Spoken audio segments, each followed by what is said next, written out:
Muito bem, quero compartilhar uma palavra com vocês. A gente já compartilhou nos 2 primeiros cultos, 10 da manhã, 4 da tarde, inclusive o culto dos venezuelanos, e agora, ok? Quero ler com você então o segundo livro de Crônicas, capítulo 20. Eu vou ler só um versículo, preste muita atenção agora.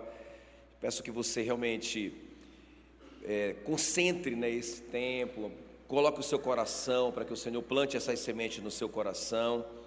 Não distraia por nada para você não perder essa palavra. Segundo Crônicas 20, 17 fala assim: neste encontro não tereis que pelejar ou guerrear, tomai posição, ficai parados e vede o salvamento que o Senhor vos dará, ó Judá e Jerusalém.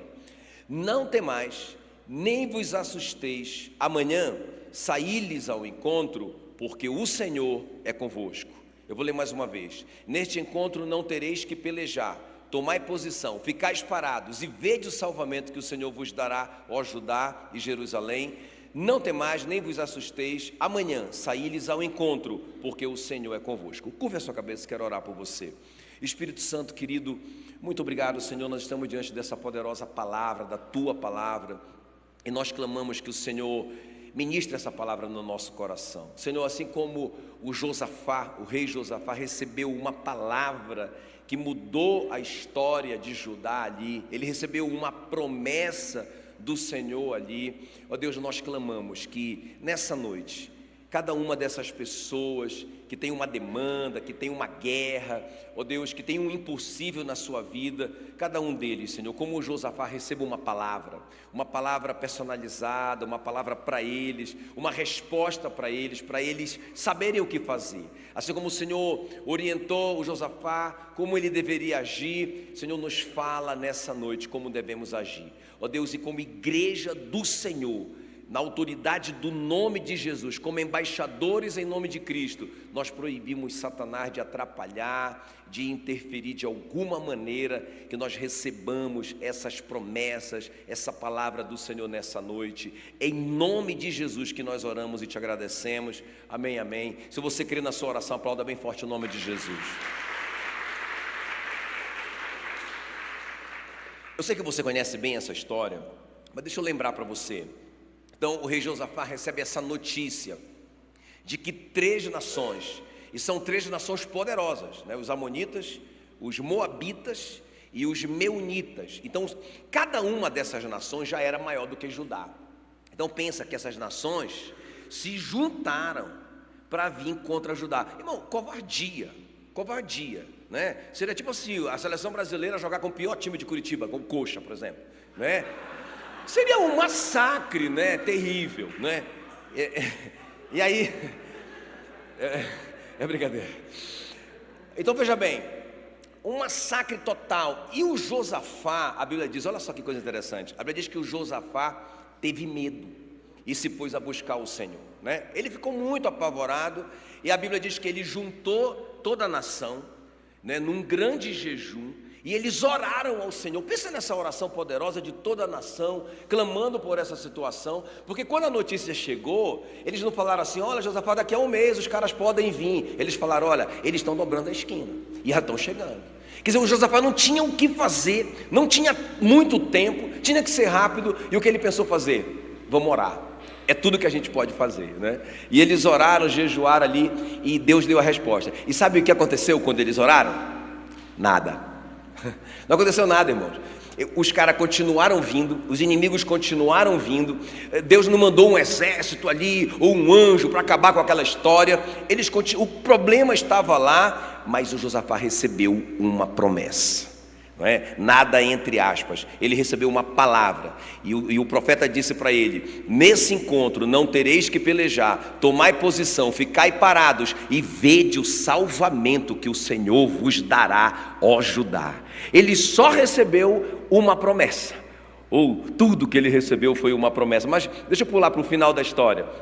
A Bíblia diz que na hora que eles foram para a guerra, finalmente, eles tomaram um susto, um bom susto, porque eles encontraram ali o exército, ou os 3 exércitos, todo mundo morto, tinha muito ouro, muita prata, muitas joias. Eles passaram 3 dias tomando aqueles despojos.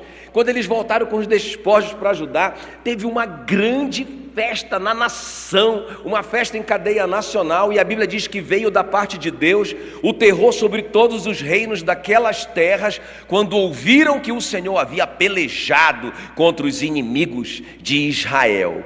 Não é? A Bíblia diz que eles batizaram aquele lugar, onde seria o vale da derrota, o vale da destruição, o lugar que aquelas 3 nações passariam por cima de Judá. Eles batizaram aquele lugar então de Vale da Bênção. Vale da Bênção. Eu quero profetizar sobre a sua vida, que o lugar da vossa vergonha terá dupla honra. Não é? Que no lugar onde era para ser a destruição, a sua vergonha, vai ter um grande testemunho para você contar. Vai se chamar Vale da Bênção. Quem crê, dá uma forte salva de palmas para Jesus. Agora, o que é muito interessante aqui nessa história, isso que eu quero conversar com vocês hoje à noite, que o Josafá, ele toma posse daquela promessa. Tudo que ele recebeu, como eu disse, não resolveu o problema, não caiu um dinheiro na conta, o problema do casamento não foi resolvido instantaneamente, não aconteceu milagre nenhum, ele só recebeu uma promessa, mas ele se agarrou naquela promessa, ele pegou a promessa. Isso aqui é a chave. Ele pegou a promessa, e é sobre isso que eu quero conversar com vocês hoje à noite. O nosso tema: agarre a sua promessa. Agarre a promessa, amém? Nós vamos ver 3 princípios aqui que o Josafá praticou. Vocês estão prontos? Amém?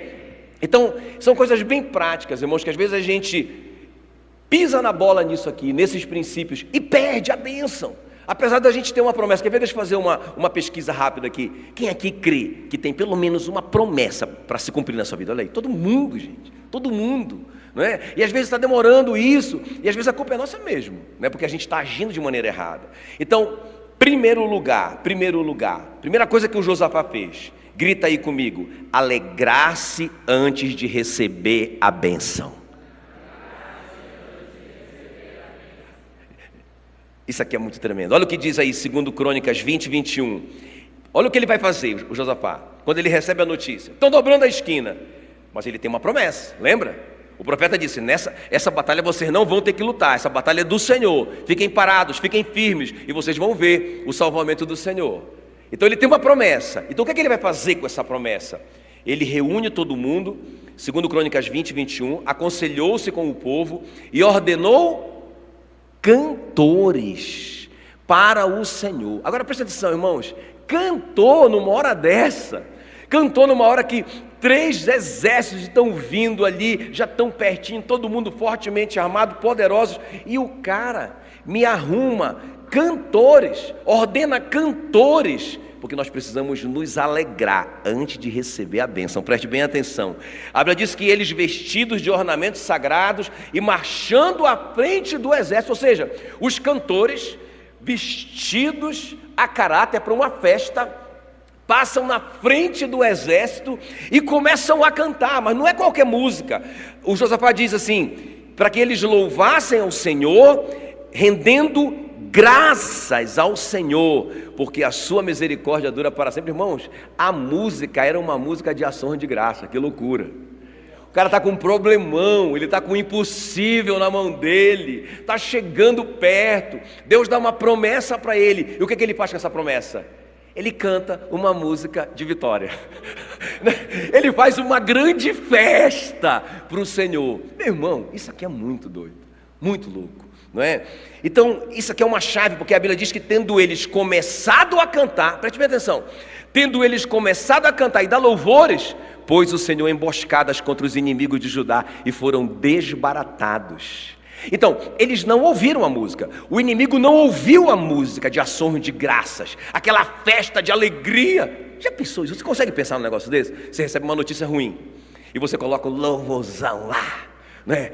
Tá sofrendo louve, tá chorando louve, aleluia. Não vou nem perguntar quem já fez isso. Mas irmãos, isso aqui é uma mensagem que a gente dá para Deus. Senhor, o Senhor falou, já era. O Senhor disse, está feito. Eu acredito como se eu já tivesse recebido a bênção. Eu vou comemorar, aleluia, não é? E eles estão louvando ali ao Senhor. E quando eles começam a louvar a Deus, a Bíblia diz que os inimigos ficam desbaratados, como barata tonta, não é? Eles, na verdade, um começa a atacar o outro, e eles começam a se destruir. Muito, muito lindo isso. Tem um versículo que a Meila ama muito, ela recita esse versículo toda hora, que é o versículo favorito dela, que é Salmo 119, 162. Olha o que diz: alegro-me nas tuas promessas. Alegro-me nas tuas promessas, como quem acha grande despojo. Você está entendendo isso? Ou seja, eu recebi uma promessa, eu não recebi a bênção. O Josafá não recebeu a bênção, ele recebeu só o quê?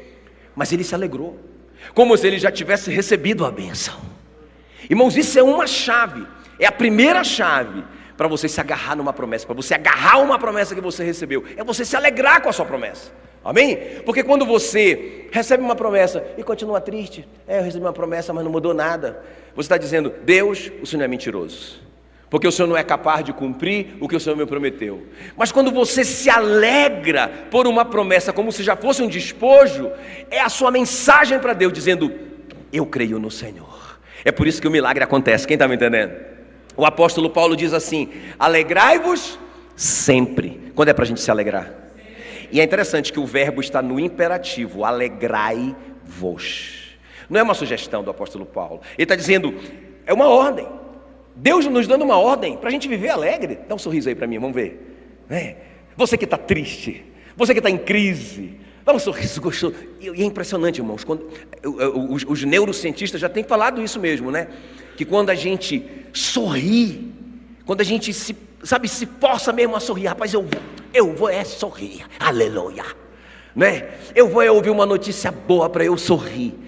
Mas o exército está chegando, eu vou sorrir, e mais, eu vou cantar, aleluia, né? Irmãos, isso é impressionante como muda, como a gente muda por dentro. E o apóstolo Paulo já sabia disso, ele ensina: alegrai-vos sempre no Senhor. E sabe quando que ele escreveu isso?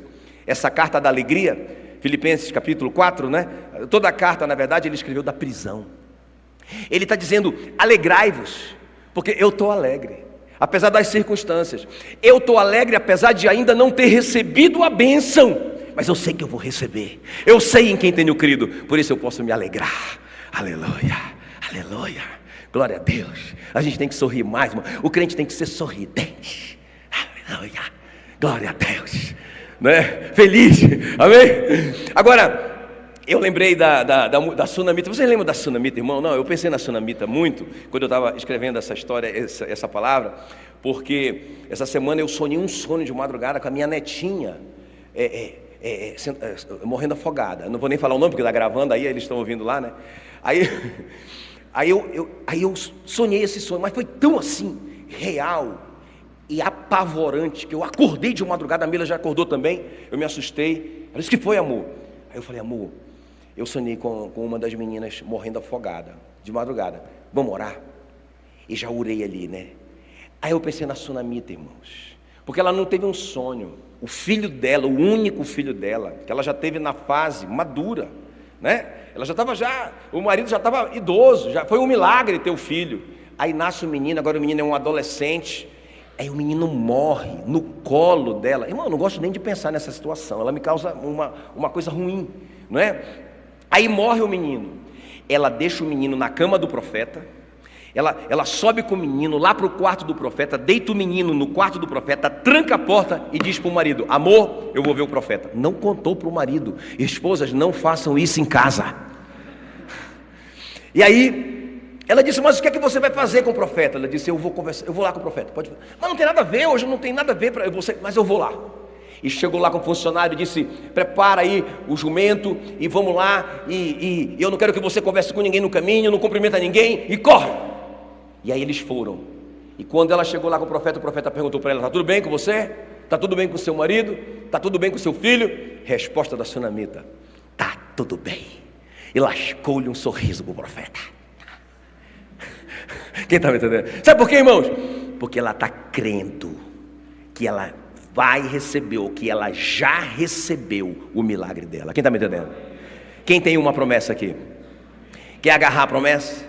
Se alegre antes de receber a bênção. Amém? A murmuração bloqueia a bênção. Vamos passar para o segundo ponto aqui.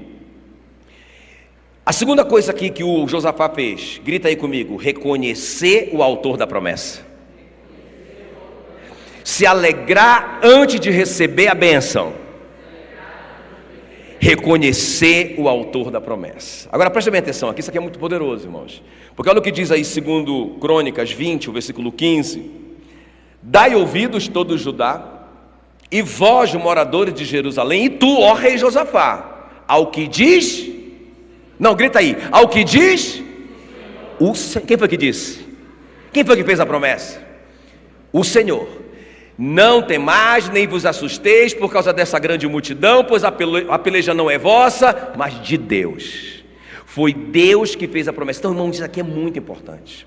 Nós reconhecermos quem fez a promessa, né? Até eu brinquei de manhã, né, que se o Antônio, que é um cara que eu confio demais, o Antônio é um cara de caráter, se ele me der uma palavra, me falar alguma coisa, eu vou acreditar.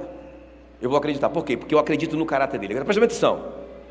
Nós precisamos de duas coisas para a gente crer, né, numa promessa.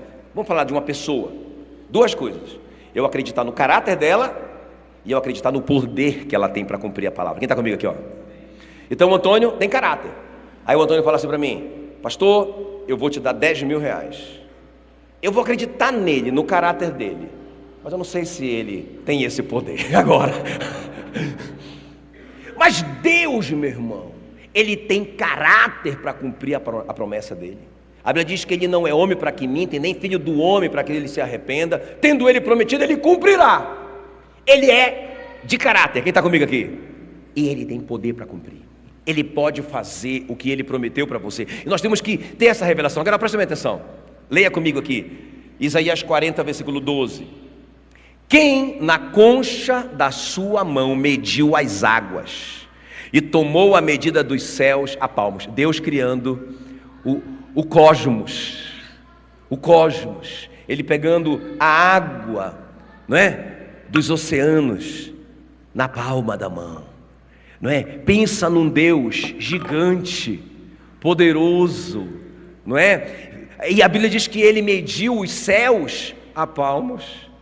O céu ficou pequeno para Ele, não é? A criação não pode ser maior do que o Criador. Ele é muito grande. Agora presta atenção. Isso aqui é legal. Eu gosto desses dados. Vocês sabiam que a Terra tem uma circunferência de 40 mil quilômetros? 40 mil quilômetros a Terra. Agora, o Sol tem uma circunferência de 4.370.000 quilômetros. O que significa isso? Que a Terra é menos do que 1% do tamanho do Sol. Nós precisaríamos de 109 terras grudadas uma na outra para a gente fazer o Sol. Não é? Até a gente tem a imagem aí, e essa imagem é a relação, como é que se diz? Real, né? A relação real do tamanho da Terra para o Sol. Quer ver? Dá uma olhadinha aí. Olha a Terra. Muito grande, 40 mil quilômetros de circunferência. Enorme esse planeta. Olha, irmão, está se aproximando do Sol. Que loucura. Cadê a Terra? Procura-se uma Terra. Você mora nessa poeira. Você mora nesse pozinho. Como sumiu a Terra? Menos do que 1%, irmãos. E Deus, o seu Deus, fez tudo isso. Ele é muito grande, não é? Agora, olha só, presta atenção. A distância da Terra para o Sol, 150 milhões de quilômetros. Você fala assim, não tem nem noção do que é isso, nem eu. Mas um Boeing, um avião desse de viagem, que voa a 800 quilômetros por hora, ele precisaria de 21 anos sem parar para abastecer, para chegar da Terra ao Sol. E Deus mediu os céus a palmos. É muito louco. A maior estrela conhecida, a gente não sabe se essa é a maior, mas a maior conhecida é a Cão Maior. Ela fica a 5.000 anos luz da Terra. Também não importa essa distância. O que importa é que esse mesmo Boeing demoraria 55 bilhões de anos para chegar na Cão Maior. Deus mediu os céus a palmos. E outra coisa, essa Cão Maior, ela tem 2,9 bilhões de quilômetros de diâmetro. O que significa isso? Ela é 2.000 vezes maior do que o Sol. Lembra do Sol? Cuja terra virou um pozinho, um cisco. Essa estrela, a Cão Maior, só é 2.000 vezes maior. Pensa que o Sol é só 109 vezes maior do que a Terra, e já é tudo isso. Agora você imagina essa estrela 2.000 vezes maior do que o Sol. Vocês estão me entendendo? Meu irmão, a nossa Via Láctea, que é a galáxia que a gente vive, ela tem 200 bilhões de estrelas. Agora olha só o que diz Isaías 40, 26. Aquele que faz sair o seu exército de estrelas, todas bem contadas, as quais ele chama pelo nome. Esse é o seu Deus, que criou os céus e a terra, e a Bíblia diz que com a sua palavra sustenta o universo. Será que ele dá conta de cumprir a sua promessa? Então, irmãos, a primeira coisa aqui, como que eu me agarro numa promessa? Quem tem a promessa? Deixa eu ver quem tem a promessa. Como que você se agarra nela para ela se cumprir, igual o Josafá fez? Primeira coisa, se alegre antes. Seja feliz antes de receber. Se alegre porque você confia no seu Deus. Mas também reconheça o caráter de quem prometeu. O Abraão, irmãos, a Bíblia diz que sem enfraquecer na fé, presta atenção, sem enfraquecer na fé, embora levasse em conta o seu próprio corpo amortecido, ou seja, ele não ignorou isso não, ele olha para ele mesmo, com mais de 100 anos, diante dessa missão de gerar um filho natural, ele, uau, cara, que situação, acho que a situação dele é pior do que a do Josafá, não é? Mas a Bíblia diz que ele, sem enfraquecer na fé, embora levasse em conta o seu próprio corpo amortecido, sendo já de 100 anos, e a idade avançada de Sara, com 90, que há muito tempo que não sabia mais o que era menstruação, mas a Bíblia diz que ele não duvidou por incredulidade da promessa, mas pela fé se fortaleceu, dando glória a Deus. Por isso que ele é o pai da fé, o cara dá glória a Deus numa situação dessa. Ele deu glória a Deus, porque ele estava plenamente certo de que Deus era poderoso para cumprir o que prometeu. Ele deu glória a Deus. Ele deu glória a Deus. Aleluia. Talvez até foi um glória a Deus fraquinho. Glória a Deus. Mas ele sabia. Quem está me entendendo? Ele sabia. Então a segunda coisa, e para a gente terminar, a terceira coisa aqui, irmãos, para a gente agarrar a promessa, para a gente não perder essa promessa que a gente tem, para a gente ver essa promessa se cumprir na nossa vida, olhar para Deus e não para a circunstância. Bora repetir as três? Se alegrar antes de receber a bênção, reconhecer quem fez a promessa e olhar para Deus e não para a circunstância. Porque isso aqui é uma tentação, presta atenção. Beleza, eu estou me alegrando antes de receber, eu estou reconhecendo o caráter e o poder do meu Deus, mas as circunstâncias não mudaram. Quem está comigo? A situação está lá, o problema está lá, o exército está chegando. Então olha só o que acontece com Josafá, segundo Crônicas 20, 12. Ah, nosso Deus, olha a oração dele. Acaso não executarás tu o teu julgamento contra eles, contra essas nações? Olha o que ele vai declarar: porque em nós não há força para resistirmos a essa grande multidão que vem contra nós, e não sabemos nós o que fazer. Então olha só, irmãos, ele está olhando para a circunstância ainda, ele está fazendo a conta, esses 3 exércitos estão se aproximando, Judá é muito pequena, nós não temos força, nós estamos perdidos, não sabemos o que fazer, mas ele continua, ele diz: porém, os nossos olhos estão postos em ti. Não olhe para a circunstância, olhe para o seu Deus e para a promessa que ele te deu. Não deixe a circunstância intimidar você, mude o seu foco, pare de olhar para o problema, olhe para o Senhor. Não é, o exemplo que eu quero dar aqui é do Davi, né? Que ele está ali diante do Golias, é um problemão, não é? É um problemão, é uma coisa impossível, irmãos. O próprio Saul diz para ele: você é inexperiente, ele é um guerreiro experiente, você não tem nem arma, você não sabe nem usar arma de guerra, né? Ele diz: eu tenho uma funda, eu vou para cima, eu dou conta, matei o leão, matei o urso, eu posso, não é? Mas irmãos, quando ele fica de frente para o Golias e o Golias começa a falar um monte de coisa contra ele, aí é diferente, né? O Golias diz: está pensando que eu sou algum cão para você vir com pau e pedras? Eu vou te destruir, garoto, eu vou entregar o seu corpo aos abutres da terra. Pensa aquela vozerona falando isso para ele, não é? Mas o Davi é interessante, olha, ele consegue mudar o foco. Gente, isso aqui é uma chave, é aqui, ó, aponta para a sua mente, é aqui, ó, é na sua cabeça, é na sua mente. Então o inimigo ali, ó, intimidando, chamando ele de garotinho, de filhinho do papai, ele chama isso, né, de você, esse menino arrumadinho, bonitinho. E o Davi olha para ele e fala assim para ele: você vem contra mim com espadas e com lanças e com escudo, eu vou contra você em nome do Senhor dos exércitos, o Deus de Israel que você tem afrontado. Quer dizer, o Davi para de olhar para ele e começa a olhar para Deus. Ele pega a funda dele, até mandei para vocês, né? Mandei ele no grupo, né? O fundeiro, né? Atual hoje, o grego lá, ele é o campeão de lançamento de funda do mundo, aquele cara, não é? O cara muito distante, o alvo dele, explode, quebra uma cabeça. Então não é historinha não. Só que o Davi, irmãos, ele só tinha uma chance. Ele colocou 5 pedras, mas ele só tinha uma chance. Se eu errar, eu corro. Não é? Mas ele não estava ali olhando para o gigante, ele estava ali olhando para o tamanho do seu Deus. Meu irmão, isso aqui é uma chave, é na nossa cabeça, não é? O apóstolo Paulo, ele me ensina uma coisa muito interessante. No final da vida dele, presta atenção, no final da vida dele, quando ele vai ser julgado, ele vai ser condenado e vai ser decapitado. Então a última carta que ele escreve é 2 Timóteo. Ele escreve para o Timóteo, né? Talvez ele estivesse numa expectativa de que ele ia chegar naquele julgamento e toda a igreja estava lá para dar apoio para ele. Não tinha ninguém, irmãos. Todos abandonaram ele. Até aqueles que eram muito amigos dele vazaram. Eu acho muito interessante a cabeça do apóstolo Paulo num momento tão difícil da vida dele, não é? Porque ele vai dizer assim para o Timóteo, que vê, olha só, acompanha comigo, 2 Timóteo 1,15. Estais cientes que todos da Ásia me abandonaram. Quantos abandonaram ele?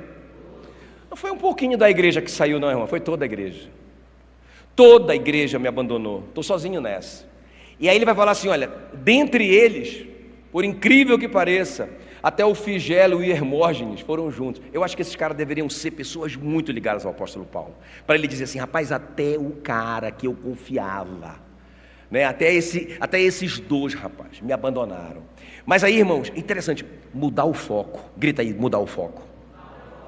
Olhar para Deus, não para a circunstância. Mudar o foco. Aí ele começa a mudar o foco na conversa. Ele começa a dizer a si mesmo: Deus conceda misericórdia à casa de Onesíforo, porque muitas vezes me deu ânimo, nunca se envergonhou das minhas algemas, antes tendo ele chegado a Roma, me procurou solicitamente até me encontrar. Sabe essa capacidade de a gente mudar o foco da nossa mente? Estão falando mal de mim, isso aqui não vai com a minha cara, essa pessoa não gosta de mim, eu não sei o que, eu sou preterido na família, eu sou o patinho feio do mundo, e não sei o que mais. Rapaz, tem tanta gente que gosta de você. Só tem um, né? Que ele fala assim, olha, todos me abandonaram. Até o Figelo e os Hermógenes. Sobrou um. Rapaz, vou focar nesse que eu tenho, bichinho, né? Gente boa. E me visitava na prisão, nunca teve vergonha de mim. Sempre me alegrava. Que coisa boa. Eu vou pensar numa coisa boa. Esse é o segredo, irmãos. Para você agarrar a promessa, você tem que proteger a sua mente, você tem que selar a sua mente de pensamentos ruins. Está entendendo o que eu estou falando? O cara está com pensamento ruim, ele vai ouvir uma música. Miserável homem que sou. Aí ele chora. Irmão, vai ouvir o louvor de gratidão, aleluia. Vai mudar essa mente, transformai-vos pela renovação da vossa mente, para que vocês possam experimentar qual seja a boa, perfeita e agradável vontade de Deus na sua vida, meu irmão. Para de querer que as pessoas tenham pena de você. Lembra do Pedro falando para Jesus, Senhor, tenha pena de ti mesmo. Já pensou essa palavra? Jesus ali na crise, está sendo injustiçado, está sendo perseguido. Aí lá vem o Satanás. Lá vem o Satanás falando bonito para ele. Oh Jesus, você é um cara tão bacana, tenha pena de ti mesmo. O que foi que Jesus falou para ele? Aí se abraçou com Pedro e choraram juntos. Jesus olhou para ele e disse, para trás de mim, Satanás. Pensa que eu não sei que é tu, miserável. Quem está me entendendo? Amém, queridos? Ei, quem quer agarrar a promessa? Se alegre antes de receber. Reconheça quem fez a promessa. Mude o foco da sua mente. Vira essa chave e pense em coisas boas. Deixa eu terminar. Minha conclusão aqui, rapidinho, olha para mim. Porque foi uma revelação para mim essa história. Beleza. Eu parei aqui. Assim, quando eu terminei de ler isso aqui, eu falei, olha, legal, então eu vou me alegrar. Antes de receber a bênção, eu vou reconhecer o autor da minha promessa. Eu vou olhar para Deus e não para as circunstâncias, tudo legal. Mas de repente, eu li algo. Eu disse, uau, isso sempre esteve aqui. Meu Deus, eu não vi. Aí olha só, irmãos, eu vou te dar uma chave agora. Quem está pronto? Aleluia. Eu vou te dar uma chave. Porque olha o que a Bíblia vai dizer, né? Então, realmente, aconteceu esse grande milagre, top. E a gente para aqui, mas o grande segredo é porque tinha um homem lá. Tinha um homem lá, um tal de Jaaziel, que você nunca nem ouviu falar desse cara, não é? Nunca você conheceu um Jaaziel na sua vida. Nunca nenhuma mãe. As mães nem sabiam que tinha esse nome, Jaaziel, na Bíblia. Né? E aí, esse cara, na verdade, é o verdadeiro herói dessa história, irmãos. A gente coloca o crédito na conta do Josafá, o rei Josafá. Mas, na verdade, o grande herói dessa história se chama Jaaziel. Aleluia. Jaaziel. Porque olha só o que diz 2 Crônicas 20:14. Então veio o Espírito do Senhor no meio da congregação sobre Jaaziel. Irmão, sabe de onde que saiu essa promessa que mudou a história de uma nação? Do Jaaziel. No meio de toda aquela multidão, no meio de toda uma nação, tinha um homem 5G de conexão. O cara estava lá, ligado, conectado com o Espírito Santo. E o Espírito Santo falou no coração dele: fala para o rei Josafá que essa guerra não é dele, é minha. Os caras estão mexendo comigo. Essa batalha é minha, ele não vai ter que lutar essa batalha. Ele só tem que ficar parado, firme na promessa, e ele vai ver o que eu vou fazer. Eu vou dar o livramento e ele vai ser honrado em todas as nações ao redor.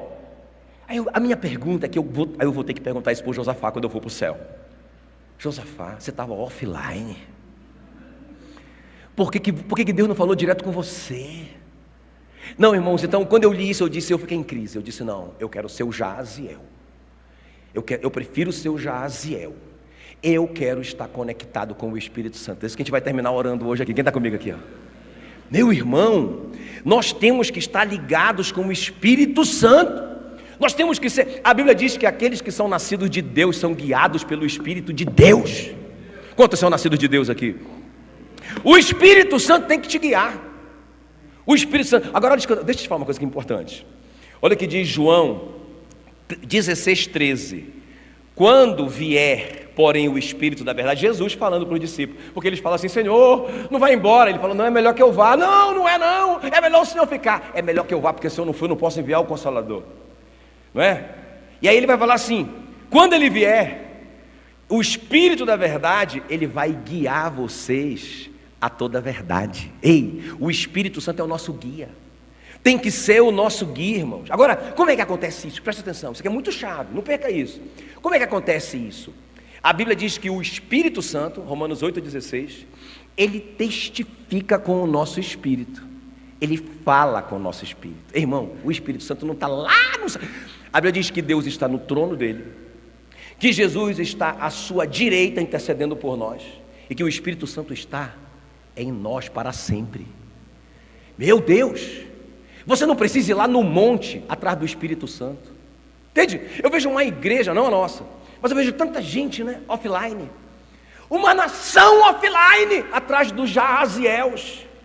Porque parece que só é a irmã Mariquinha que consegue conectar com o Espírito Santo. E vai todo mundo para o monte para receber uma profetada ou uma profecia. Porque as pessoas não são capazes de buscar o Espírito Santo. Irmãos, a Bíblia diz que nós temos livre acesso à sala do trono, pelo novo e vivo caminho, pelo sangue de Jesus, pelo véu que foi rasgado na cruz, é a carne dele. Nós temos livre acesso. Você não precisa de mim para chegar diante de Deus, para consultar o Espírito Santo, para o Espírito Santo te guiar. Amém, queridos? Ei, nós somos uma geração de Jaaziels. O Jaaziel está aqui, o Espírito Santo está bem aqui, ó, bem pertinho de você. Pastor, mas Se ele está tão perto de mim, como é que eu não ouço a voz dele? Essa é a questão. Esse é o segredo, porque um cara que ilustrou isso de uma forma muito precisa foi o Watchman, eu acho muito legal, que ele compara isso, até tem um livro dele, eu vou lembrar depois, me cobra isso, mas ele fala assim, do abacate, né?